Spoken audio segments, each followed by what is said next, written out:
नमस्कार फ्रेंड्स, मैं जितेंद्र आपका सभी का स्वागत करता हूं आपके अपने YouTube channel ARJ study point में। और आज हम पढ़ने वाले हैं कड़बक, जो कि बिहार बोर्ड के क्लास 12 के हिंदी का जो 100 मार्क्स का हिंदी है उसमें का पहला लेसन कड़बक, जो कि काव्य खंड का पहला लेसन है, जो कि लिखा हुआ है मलिक मोहम्मद जायसती जी के द्वारा। उसके बारे में पढ़ने वाले हैं। तो चलिए फ्रेंड्स, हम चलते हैं अपने वीडियो की ओर।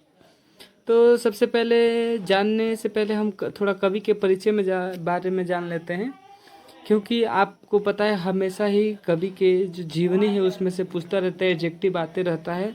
तो हम चलते हैं थोड़ा कवि के बारे में जान लेते हैं। उससे पहले कि लेसन वीडियो शुरू हो, हम आप एक से गुजारिश करेंगे कि चैनल को सब्सक्राइब करें, वीडियो को लाइक करें, और आपको अगर पसंद आए तो वीडियो को अपने दोस्तों के साथ भी शेयर कर लें, ताकि उनका भी जो टॉपिक है वो क्लियर हो जाए। आई होप, मैं कोशिश करूँगा कि ये सबसे बेस्ट हो आपके लिए, ये जो इसका उदाहरण है जो आपके लिए सबसे बेस्ट हो। तो चलिए हम चलते हैं अपने लेसन की ओर। तो आप फ्रेंड्स, आप ध्यान दीजिए, देखिए यहाँ पे जो पहला ही लाइन है वो है कि जायसती निगुण भक्ति धारा के प्रेम मार्गी शाखा के कवि थे। देखिए यहाँ पे आप पढ़ सकते हैं, जायसती निगुण भक्ति धारा के प्रेम मार्गी शाखा के प्रमुख कवि थे। ध्यान दीजिएगा फ्रेंड्स कि जो जास्ती जो थे वो निगुण भक्ति धारा के कवि थे। किसके थे? निगुण भक्ति धारा के प्रेम मार्गी कवि थे। निगुण भक्ति धारा में 3 शाखाएं होती है, उसमें से एक होता है प्रेम मार्गी शाखा, और उसी में से एक क्या थे? हमारे जास्ती जी भी थे। ठीक है। और इनका जो जन्म है, इनके जन्म का कोई सत्यापन नहीं मिलता कि इनका जो जन्म है ये उसी समय में हुआ था, ऐसा माना जाता है। अनुमानतः जो कि आपके बुक में दिया है वही मैंने भी मान लिया है कि 1492 ईस्वी में, 1492 ईस्वी में जो है इनका क्या हुआ था? 1492 ईस्वी में इनका जन्म हुआ था, लेकिन उसका कोई प्रूफ हमें नहीं मिलता कि 1492 ईस्वी में ही इनका क्या हुआ था? जन्म हुआ था। ठीक है फ्रेंड्स।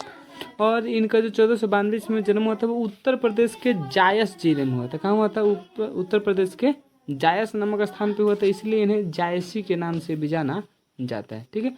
और इनके पिता की बात कर लेते हैं। इनके पिता का नाम था मलिक शेख ममरेज। मलिक शेख ममरेज। ठीक है। और जायसजी जो थे वो बचपन से कुरूप थे। कुरूप और काने भी थे। जायसजी जो थे वो क्या थे? बचपन से ही कुरूप थे, यानी इनकी एक बाईं आंख जो थी वो ठीक से काम नहीं करती थी, और इन्हें एक कान से भी कम सुनाई पड़ता था। ठीक है। आगे देखते हैं। और आगे वही दिया है कि इन्हें बाएं आंख से भी काफ़ी कम सुनाई पड़ता था। ठीक है। और जायसजी जी के बारे में आप जानना चाहें तो उसमें आपको ध्यान होगा कि जायसजी जी की बहुत सारी रचनाएं मिलती हैं। इनकी बहुत सारी रचनाएं मिलती है, लगभग इनकी 21 रचनाएं मिलती है, लेकिन उसमें से जो खास जो प्रमुख है उसमें से क्या है? पद्मावत है, अखरावट है, आखिरी कलाम है ना। और यहाँ पे आप देख सकते हैं बहुत सारे। लेकिन ये जो आपका लेसन है वो भी क्या है? एक पद्मावत का एक हिस्सा है। पद्मावत आपने मूवी भी देखी होगी, उसी पद्मावत का क्या है? एक हिस्सा है। ठीक है। ये आपका लेसन कड़बक। ठीक है। और इनकी जायसती जी को जो मृत्यु है 1548 ईस्वी में हो गई थी। कब हो गई थी? 1548 ईस्वी में हो गई थी। यानी इसका भी कोई हमारा क्या है? लिखावट नहीं है हमारे पास, कोई सत्यापन है कि इनका जो मृत्यु है 1548 ईस्वी में हो ही गई थी। ऐसा माना जाता है कि ये 1548 के करीब इनकी मृत्यु हो गई थी। ठीक है फ्रेंड्स। तो अब हम चलते हैं अपने लेसन की ओर। तो लेसन शुरू करने से पहले आपको बता दें कि ये जो संसार है इसमें खास करके ये जो 2 रचनाएं कीर्ति और जस जो है ये हमेशा इस दृष्टि में चली रहती है। इसको कोई ना ही खरीद सकता है और ना ही बेच सकता है। उसी में से ये जो है इस लेसन में मलिक मोहम्मद जायसती ने ये बताने की कोशिश किया है कि आपके पास हजारों कमियां हैं, लाखों कमियां हैं, लेकिन अगर आपके पास गुण है, अगर आपके पास क्या है? गुण है, तो वो आपके हजारों गलतियों पर भारी पड़ जाता है। यानी आपके गुण के कारण लोग आपको याद करते हैं, आपकी कमियों को कोई याद नहीं रखता। अगर आपके अंदर अच्छाई है तो सब कोई आपको याद करता है, आपके गुण को सभी, आपके अवगुण को सभी लोग भूल जाते हैं। गुण जो होता है वो अवगुण को ढक देता है। ठीक है फ्रेंड्स। तो हम चलते हैं अपने लेसन की ओर। देखिए, और पहला ही ये इस छंद का पहला लाइन है, यानी आपका ये जो लेसन है कड़बक वो 2 छंदों में, 2 खंडों में बटा हुआ, जिसका पहले छंद का पहला लाइन है। देखिए कितना अच्छा लाइन है। एक नैन कभी मोहम्मद गोनी, सोई बिमुहा जई कभी सुनी। एक नैन।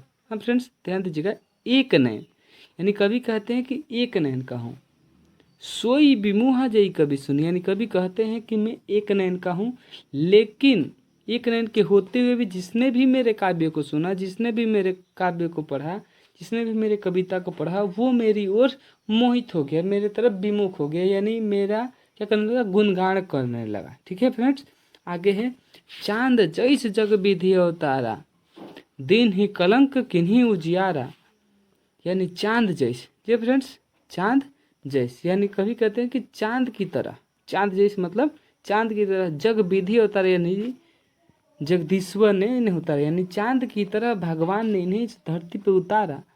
दीन ही कलंक किन्हीं उजियारा, यानी जिस प्रकार चांद उतना सुंदर होते हुए उसमें दाग दिखाई देता है, ठीक उसी प्रकार कभी कहते हैं कि चांद की तरह भगवान ने हमें धरती पे उतारा, लेकिन जिस प्रकार चांद में दाग है ना, उसी प्रकार भगवान ने मुझे भी क्या कर दिया, कलंक दे दिया, यानी मेरा एक आँख जो है उसे कम दिखाई देता है, और मेरा एक कान से भी कम सुनाई देता है, ये मेरा कलंक है। लेकिन भगवान ने मुझे भी गुण दिया है और इस गुण के कारण ही लोग मुझे याद करते हैं। जग सुझा एकई नयनाहा, उआ सुख अस नक्तनहन माहा, यानी कभी कहते हैं कि जग सुआ एक ही नैना, यानी कभी कहते हैं कि मैंने एक ही आंख से पूरे जग को समझा, पूरे सृष्टि को समझा, और उसी से अपना क्या किया, प्रकाश फैलाया। उसी एक आंख की बदौलत ही मैंने इस सारे जग को समझा, इस सृष्टि को समझा, और उसी से मैंने अपना प्रकाश फैलाना शुरू किया, यानी अपने काव्य के माध्यम से ही मैं क्या करता हूँ, अपना प्रकाश फैलाता हूँ। जैसे कि चंद्रमा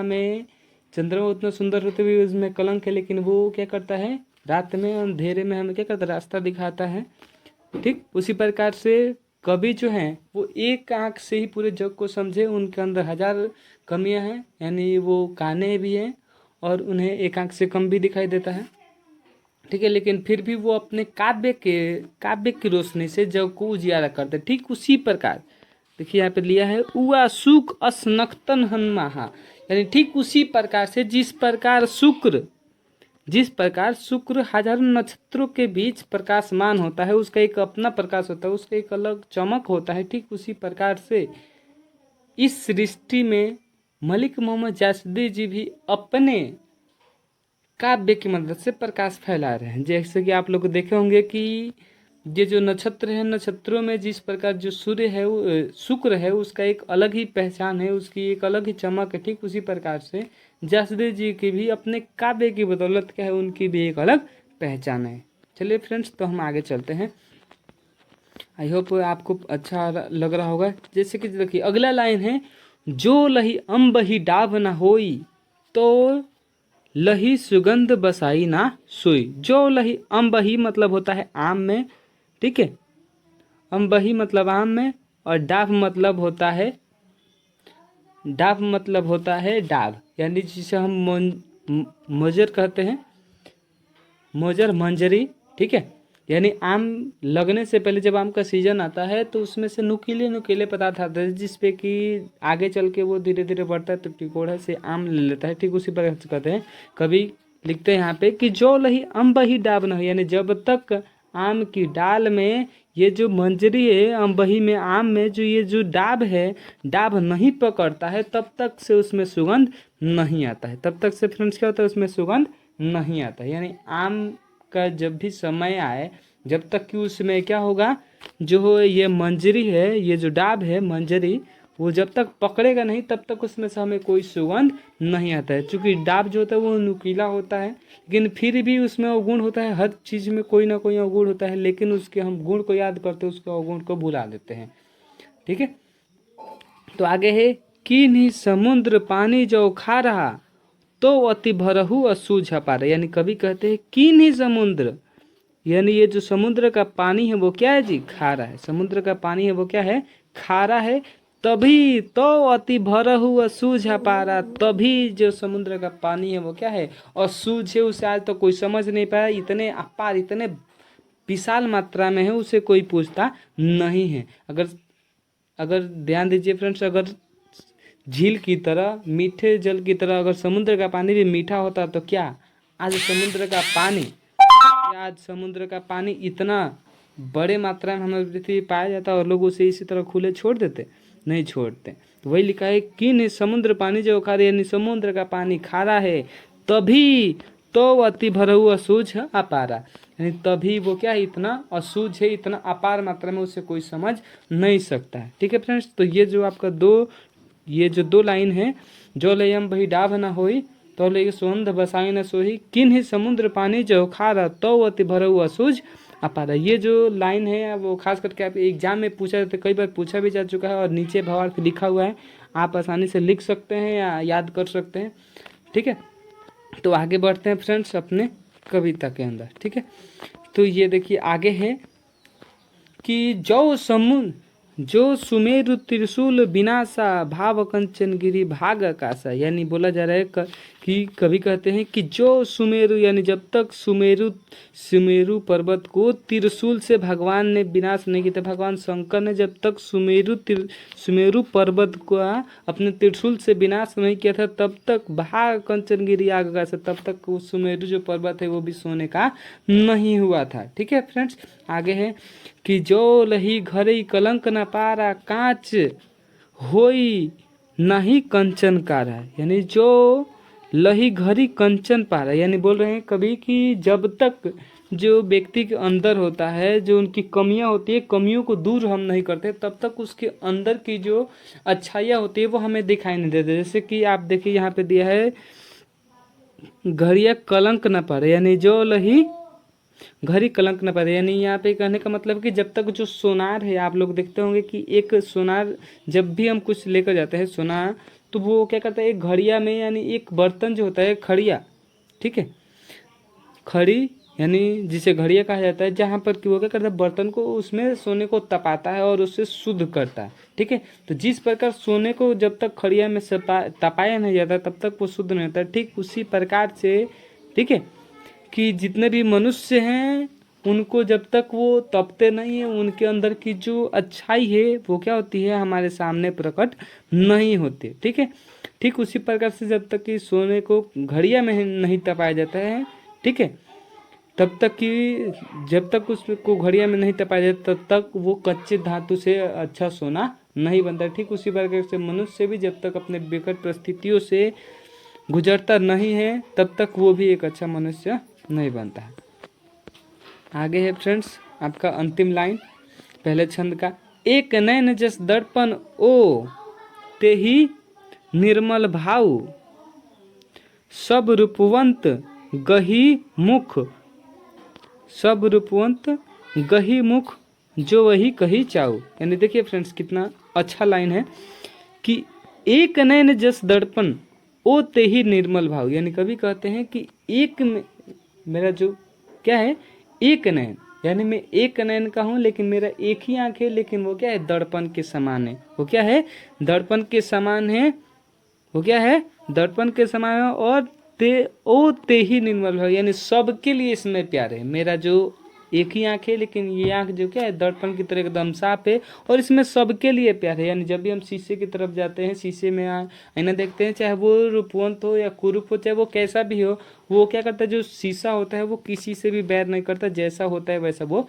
दिखा देता है। ठीक उसी प्रकार कभी कहते हैं कि एक नयन जस दर्पण, यानी मेरा एक ही आंख है लेकिन क्या है दर्पण के समान है, और इसमें क्या है सभी के लिए निर्मल, यानी सभी के लिए इस आंखों में प्यार है, किसी के लिए क्या है कम ज्यादा नहीं है। सब